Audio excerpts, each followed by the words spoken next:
ছেলের মা বাবাকে দেখার জন্য বউ আছে, কিন্তু মেয়ের মা বাবাকে দেখার জন্য কে আছে? উত্তরটাই বোনটার মুখ থেকে শুনে যান। সকালবেলা শাশুড়ি মায়ের ঘরে চা দিতে গিয়ে দরজার ঠিক আগেই থমকে দাঁড়ালাম। জানি আড়ি পেতে কথা শোনা উচিত নয়, কিন্তু ওনার ওই বিশেষ কথাটার জন্য আমি নিজের কৌতূহল আটকে রাখতে পারলাম না। ঘরে ঢুকতে যাব এমন সময় শুনতে পেলাম মা কাউকে ফোনে বলছেন, এই যে আমরা ছেলের মায়েরা চিন্তা করি বয়সকালে অথর্ব হয়ে গেলে শরীর গতি খারাপ হলে আমাদের কে দেখবে। বাড়িতে ছেলের বউ থাকলেও অল্প বিস্তর দেখাশোনা করলেও আমাদের এই চিন্তাটা তাড়িয়ে নিয়ে বেড়ায়। ভালো মনে হোক মন্দ মনে হোক, হাসি মুখে হোক আর বেজার মুখেই হোক, তারা তো তবু করছে আমাদের জন্য।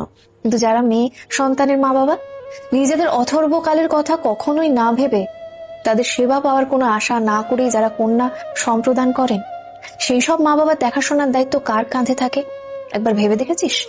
স্পিকারে দেওয়া ফোনের ওপার থেকে এবার শুনতে পেলাম ছোট ননদের গলা। বেশ চিন্তিত হয়ে সে উত্তর দিল, কিন্তু মা, তোমার পায়ে যে এতখানি চোট, বাথরুমে পর্যন্ত তোমাকে ধরে ধরে নিয়ে যেতে হচ্ছে। এই অবস্থায় বৌদি বাপের বাড়ি চলে গেলে তো তোমার সংসার অচল হয়ে যাবে। দাদা আর বাবা সকাল 9টার মধ্যে টিফিন ভাত জল, সংসারে এত কাজকর্ম কে সামলাবে? সংসারের দুর্দিনে যদি বাড়ির বউকেই না পাওয়া যায়, তাহলে বিয়ে দিয়ে কি লাভ হলো বলো তো মা? শাশুড়ি মা মৃদু হেসে বললেন, আর মা বাবার প্রয়োজনে যদি মেয়েকে সাহায্যের জন্য না পাওয়া যায়, তাহলে মেয়ের জন্ম দিয়ে মানুষ করি বা কি লাভ হলো রে? যাই হোক, তোর সকালের ফোনে খবর নিয়ে দায়িত্ব সারা হয়ে গেলে এবার ফোনটা রাখ। শরীরটা ভালো নেই রে, সকাল সকাল তো বক বক করতেও ভালো লাগছে না আমার। শাশুড়ি মায়ের কথায় আমি অবাক হয়ে গেলাম। বিয়ের পর থেকে এ বাড়িতে একমাত্র এই মানুষটাকে যত দেখছি তত আশ্চর্য হয়ে যাচ্ছি। সত্যি বলতে কি, বন্ধু বান্ধব আত্মীয় স্বজনের কাছে শাশুড়ি সম্পর্কে যা যা গল্প শুনেছিলাম, তাতে বিয়ের আগে পর্যন্ত আমার তো ভীষণ ভয় করতো। এখন বিয়ের 4 মাস পেরিয়ে গেছে, কিন্তু ভয়টা পুরোপুরি কাটিয়ে উঠতে পারিনি। এখনো পর্যন্ত শাশুড়ির দিক থেকে তেমন কোনো ব্যবহার না পেলেও আমার শুধু মনে হয় কি জানি হঠাৎ কোনোদিন পরিস্থিতি পরিবর্তন হয়ে যাবে না তো। মা বাবার একমাত্র মেয়ে আমি। বাবার বাজারে ফলের দোকান, ওই ছোটখাটো ব্যবসা আর কি। মা টিপিক্যাল গৃহবধূ। বাবা সকালে দোকানে বেরিয়ে যায়, বাড়ি আসে দুপুরে, স্নান খাওয়া একটু ভাত ঘুম দিয়ে আবার বিকেল থেকে রাত পর্যন্ত দোকানে। সোম থেকে রবি সারা সপ্তাহ সেই এক রুটিন, কোনো নড়চড় নেই। ফলে প্রাইমারি স্কুলের গন্ডি না পেরোতে দোকান বাজার রেশন তোলার দায়িত্ব এসে পড়েছিল আমার উপর। তারপর যত বড় হতে লাগলাম, স্কুল টিউশন করে বাজার হাট রেশনের সঙ্গে যুক্ত হলো ব্যাংক পোস্ট অফিসের মতো অফিসিয়াল কাজগুলো সামলানোর দায়িত্ব। উচ্চ মাধ্যমিক পাশ করার পর আমি আর পড়াশোনা করতে চাইলাম না, বাড়িতেই থাকতাম, মায়ের হাতে হাতে সব কাজকর্ম করতাম। মাঝে মধ্যে বাবা আড়তে ফল কিনতে গেলে দোকানেও বসতে হতো। আসলে গৃহবধূ মাকে দেখে আমিও সংসারটায় মন দিতে চেয়েছিলাম। পড়াশোনার প্রতি কেন জানি না তেমন আকর্ষণ তৈরি হয়নি আমার। আমাদের দোকান থেকে নিয়মিত ফল কিনতেন আমার বড় নন্দাই। দীর্ঘদিন চেনা জানা সূত্রে উনি একমাত্র শালাবাবুর জন্য আমার বিয়ের প্রস্তাব আনেন। সব দিক একা হাতে সামলানোর অভ্যেস আছে শুনে শাশুড়ি মা এক কথায় রাজি হয়ে যান। তবে ও বাড়িতে গিয়ে পর্যন্ত ঘরের কাজ ছাড়া বাইরের কিছু সামলানোর দায়িত্ব আমাকে দেওয়া হয়নি। এই 22 বছর নিয়মিত বাইরে বেরিয়ে নিজের স্বাধীনে চলাফেরা করে অভ্যস্ত আমি মাঝে মধ্যে 4 দেয়ালের মধ্যে হাঁপিয়ে উঠি। ইচ্ছে হয় আগের মতো মাঝে মধ্যে মন খুলে বাজার করতে, পেট কানকো দেখে শুনে মাছ কিনতে, মায়ের পছন্দের মিষ্টিটা কিনে নিয়ে যেতে, বিকালে একটু মুখরোচক কিছু খেতে। কিন্তু সদ্য বিয়ে হয়ে এসে এসব প্রসঙ্গ তুলতে অস্বস্তি হয় খুব। তাই 4 মাসে 2বার বাপের বাড়ি ছাড়া আর কোথাও আলাদা করে বেরোনো হয়নি। এদের বাবা ছেলের হোলসেলের মুদিখানার দোকান, সারাদিন ভীষণ ব্যস্ততা আর মাথা ব্যথায় সবসময় কাটে। আমাকে নিয়ে বেড়াতে বেরোনো মানে তার কাছে বিলাসিতা। তবে আমার মনটা গত পরশু পর্যন্ত একটু হালকা ছিল। চিন্তা ছিল মাথায় খুবই, কিন্তু মনটাও ভালো লাগছিল যে ও বাড়ি যাব। আসলে মায়ের গল ব্লাডারে স্টোন হয়েছে, অপারেশন হবে। বাড়িতে মা বাবা ছাড়া যে আর কেউ নেই। আমি গিয়ে 15 দিন মতো থেকে সেবা শুশ্রূষা করে সব সামাল দিয়ে আসবো। নাহলে বাবার দোকানে একটানা বন্ধ করে রাখলে সংসারটাই বা কিভাবে চলবে।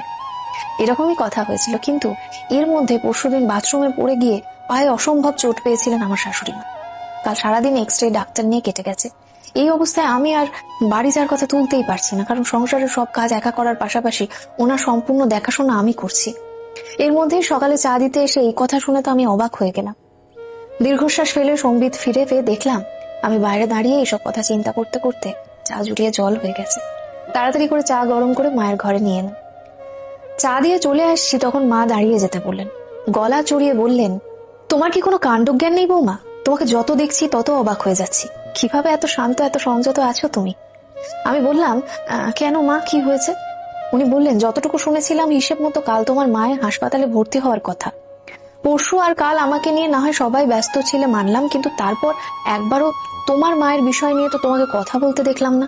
তোমার তো আজ ও বাড়িতে যাওয়ার কথা ছিল, কই আমাকে একবারও তো এসব নিয়ে কিছু বললে না। তুমি কি মনে করেছো এই সংসার ছাড়া তোমার আর কারোর প্রতি কোনো দায়িত্ব নেই? সংসারের দায়িত্ব, আমাদের দায়িত্ব তুমি নিজের কাঁধে তুলে নিয়েছো, খুব ভালো কথা, আমরাও নিশ্চিন্ত হয়েছি। কিন্তু আমাদের সঙ্গে তোমার রক্তের কোনো সম্পর্ক নেই, যেটুকু আছে দায়িত্ব কর্তব্যের। মাত্র 4 মাস হলো তুমি এ বাড়িতে এসেছো, এর মধ্যে আমাদের প্রতি যে তোমার গভীর ভালোবাসা জন্মে গেছে এমনটাও কিন্তু নয়। সে মায়া, সে ভালোবাসা তৈরি হতে সময় লাগে, বিনিময় লাগে।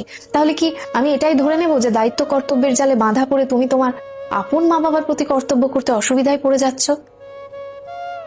তুমি তাদের একমাত্র মেয়ে, তোমার এরকম ছাড়া ছাড়া মনোভাব তো ভালো দেখায় না বৌমা। ধমক খেয়ে আমি চোখ ভর্তি জল নিয়ে ওনার দিকে মুখ তুলে আশ্চর্য হয়ে তাকালাম। উনি হুকুমের সুরে বললেন, তুমি কাল সকালে চলে যাবে, খোকা পরশু একেবারে হাসপাতালে পৌঁছে যাবে, কেননা তোমার মতোই ওরও কিছু কর্তব্য আছে শাশুড়ির প্রতি। আমি বললাম, চিন্তায় টেনশনে আমার বুকটা ফেটে যাচ্ছে, কিন্তু এই অবস্থায় কি করে যাব মা? এখানে আপনার দেখাশোনা, রান্না, সংসারের এত কাজ কি করে হবে? অসম্ভব।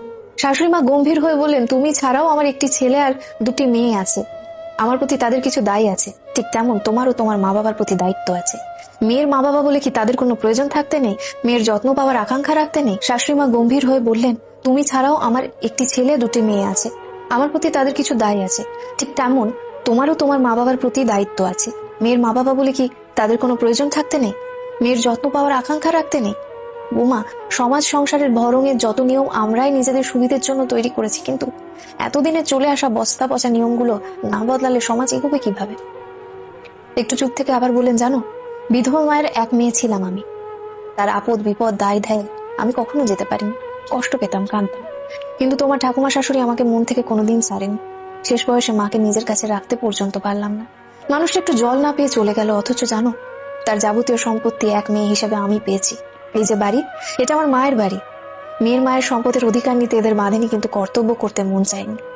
আমি চাই না যে যন্ত্রণা, যে আফসোস আমি ভোগ করেছি সেই দুর্ভোগ তোমারও হোক। আমাকে কোনো কথা বলার সুযোগ না দিয়ে উনি বড় মেয়েকে ফোন করলেন, বললেন, শোন, বৌমা এখন 10 বাপের বাড়িতে থাকবে, ওর মায়ের অপারেশন আছে, তোরা 2 বোন কিছুদিন করে আমার কাছে যদি এসে থাকতে পারিস খুব উপকার হয়। পাশে বসে থাকার দরুন শুনতে পেলাম ননদ বলছে, মা বুঝতে পারছি এই সময় তোমার কাছে আমাদের যাওয়া উচিত, কিন্তু তুলির সামনে পরীক্ষা, তোমার জামাইকে বলতেই তো কেমন লাগছে। যতই হোক মায়ের দেখাশোনার জন্য সংসার ছেড়ে ওখানে বসে থাকবো, বিষয়টা কি সাজে?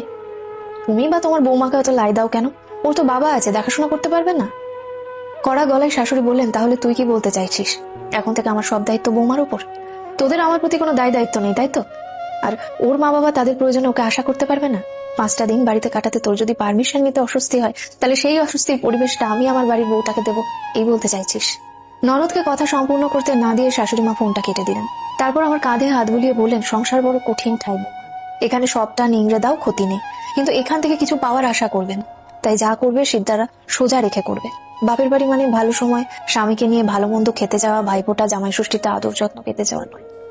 এ বাড়িতে যেমন তোমার দায়িত্ব আছে, ঠিক তেমনি ও বাড়ির প্রতিও তোমার দায় আরো অনেক বেশি।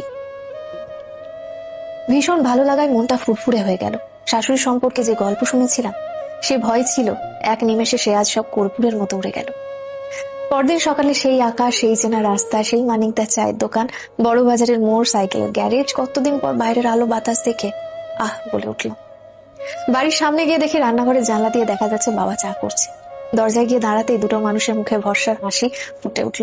মাকে দেখে মনে হলো কোনো কষ্ট, কোনো যন্ত্রণা, অপারেশনের কোনো ভয় আর তাকে ছুতে পারছে না। তাদের বড় বল, বড় ভরসার জায়গাটা এসে গেছে যে।